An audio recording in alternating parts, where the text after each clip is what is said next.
onto special relativity. So, um, for special relativity, we're going to delve beyond Newtonian physics and kind of onto more complicated topics. So, we're going to use special relativity concepts to describe phenomena such as muons within the atmosphere. Um,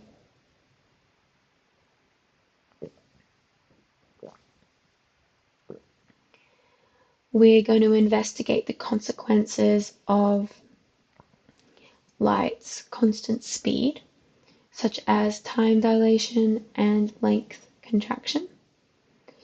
We're going to investigate the energy-mass equivalence relationship. And then we're going to use special relativity to explain why nothing can travel faster than light and kind of paradoxical scenarios such as the flashlight on a train paradox. In my opinion, special relativity is like the coolest topic for Year 12 physics. It's just like really interesting. And like really, really wacky at first, but it's actually like, it's really interesting. I really enjoyed learning it. And I mean, I couldn't say the same about some of the other elements of physics. Not that I didn't enjoy them, but like, they were kind of like, oh yeah, like projectile motion, but special relativity is like cool. Okay, I'm excited. Okay, so time dilation is the difference in elapsed time measured by two clocks, either due to them having a relative velocity to one another or gravitational potential difference between them. So this is what we can see here. In this scenario, frame A and frame B, the clocks are measuring different times. So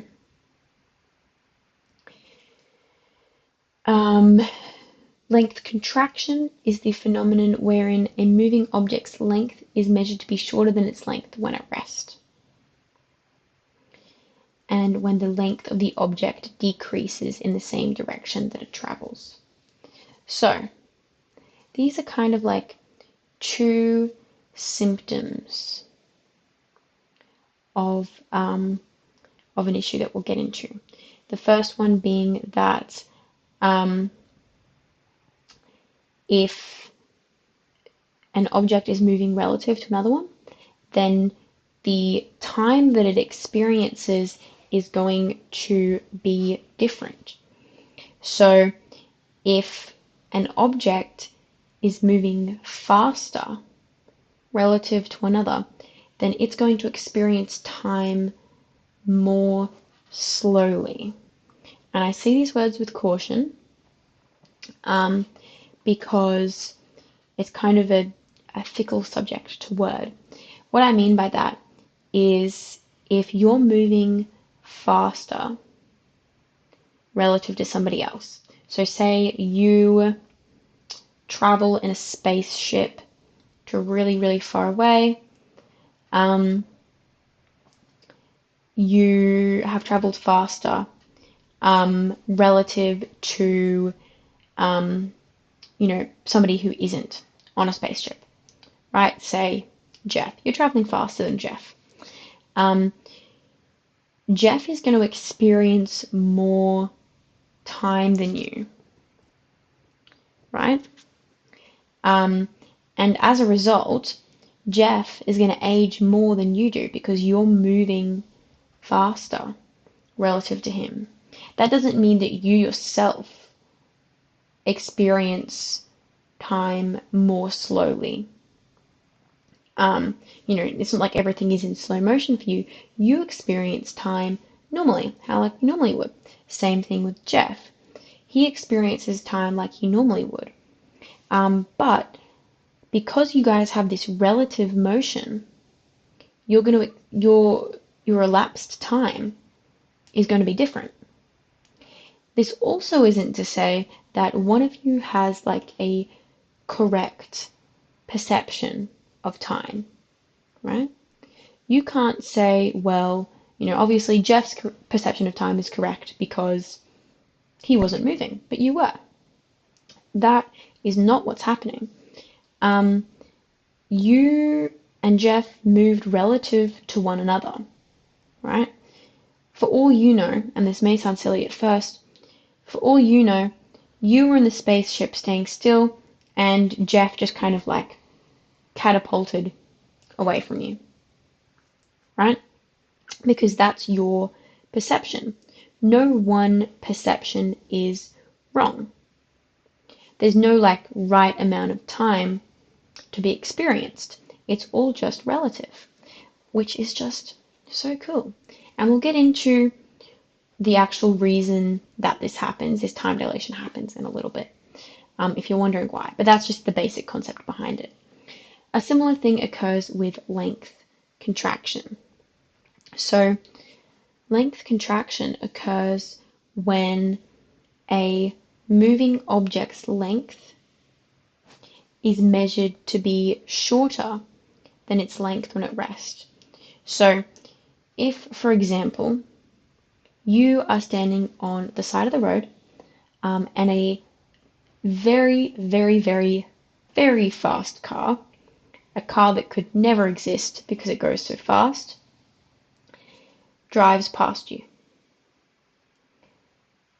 When you look at that car, you are going to see the car as kind of squished up in its direction of motion because it's traveling so fast. So its length has contracted in the direction that it's traveling in.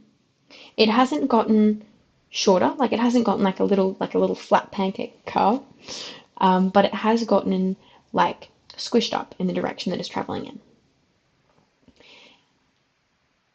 When you see the car normally not at rest, not in motion with respect to yourself, if you see, you're just standing next to the car with your hand on it kind of thing, it's going to be way longer than you experience it when it's traveling at such a fast speeds past you. Similarly, if you are the driver of that car and you are driving down the road really, really, really fast, you're going to experience everything outside of you as kind of skinnier in the direction of travel, right? That's also going to be squished up because from your perspective, the relative motion is the world around you. So all the houses you're going to see are going to be like all skinny, and everything like that is going to be all kind of contracted in the direction of motion. That isn't to say that everything is going to kind of like get taller. It just means that the everything is going to contract in the direction of motion. Same thing here. No one's person perception is correct, right? So your perception, whether you're in the car or whether you're outside, isn't correct or incorrect. It's just the things that you perceive due to you being in that, having that motion with respect to the other party. Okay. Moving on from this slide, we are now going to get onto energy mass equivalence. So this one is pretty simple. It just tells us that anything with mass has an equivalent amount of energy and vice versa. E equals mc squared. Pretty famous.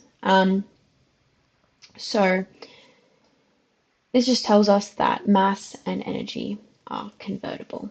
We'll get into applications of this formula involving how mass changes when an object moves at speeds, but we don't need to know much more about it at this moment. Okay. Getting onto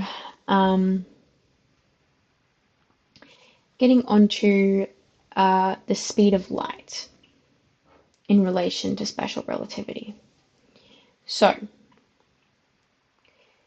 We know that the speed of light in a vacuum is the universal speed limit, right? But why? So we know that nothing can travel faster than light. You may have heard that before. We know that this is the universal speed limit because as an object approaches the speed of light, as it gets faster and faster, its mass approaches infinity and the elapsed time approaches zero. What this means is that time stops altogether at the speed of light.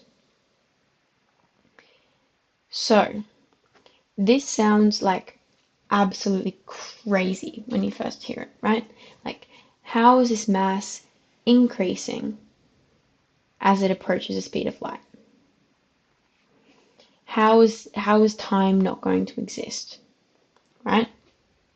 So, what I firstly want to talk about with respect to the mass approaching infinity is that as you accelerate an object, if you're accelerating an object to such great speeds that it is approaching the speed of light, what actually happens is that you kind of have a law of diminishing returns situation.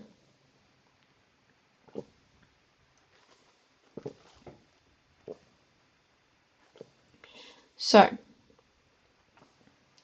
what happens is as you are putting more and more energy into accelerating this object, as it's getting closer and closer to the speed of light,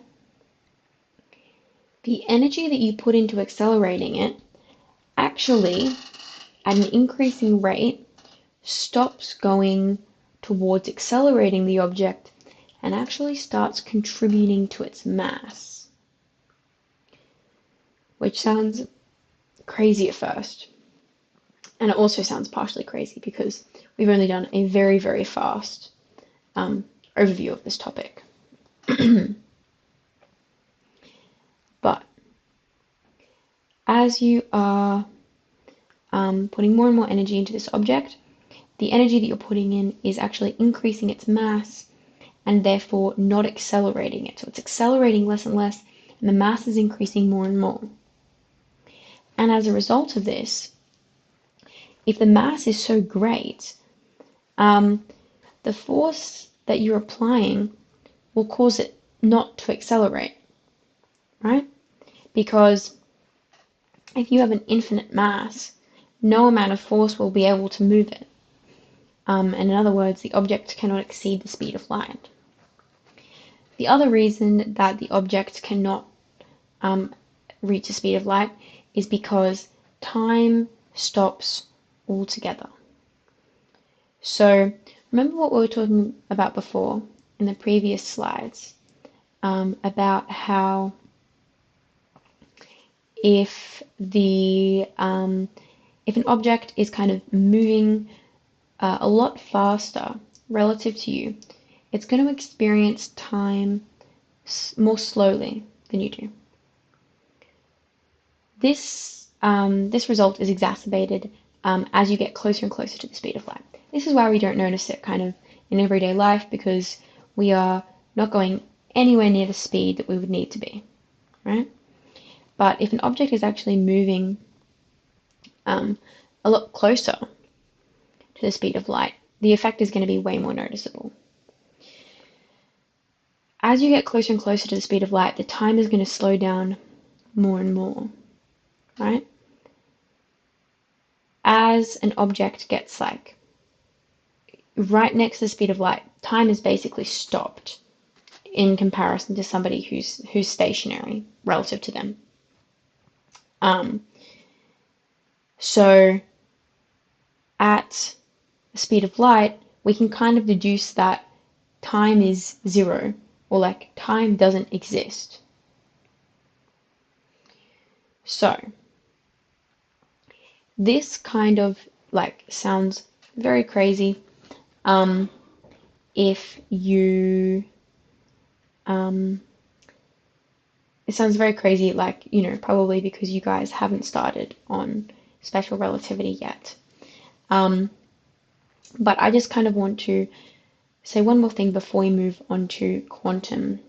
And that's kind of like a basic explanation of why this all happens. So, the reason that all of these strange things are happening with our time dilation and our length contraction, and like the fact that nothing can move at the speed of light, or no object can with mass can move at the speed of light.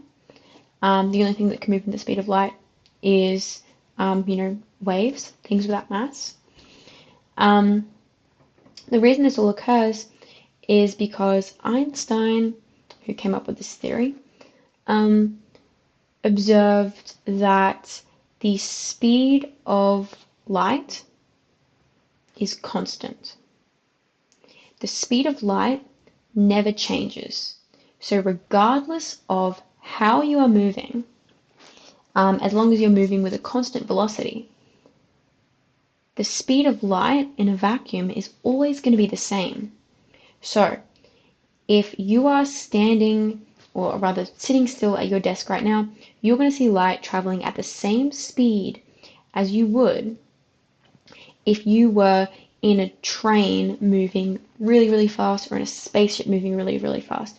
You would still see light as traveling at the same speed. So,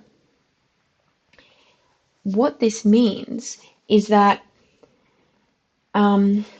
basically, if you are traveling in your spaceship, say this is your spaceship here, listen, I know that this is a terrible spaceship. Say this is your spaceship here. If you are traveling really fast, but you still perceive light as traveling at the same speed, your time kind of needs to slow down to make up for that, right?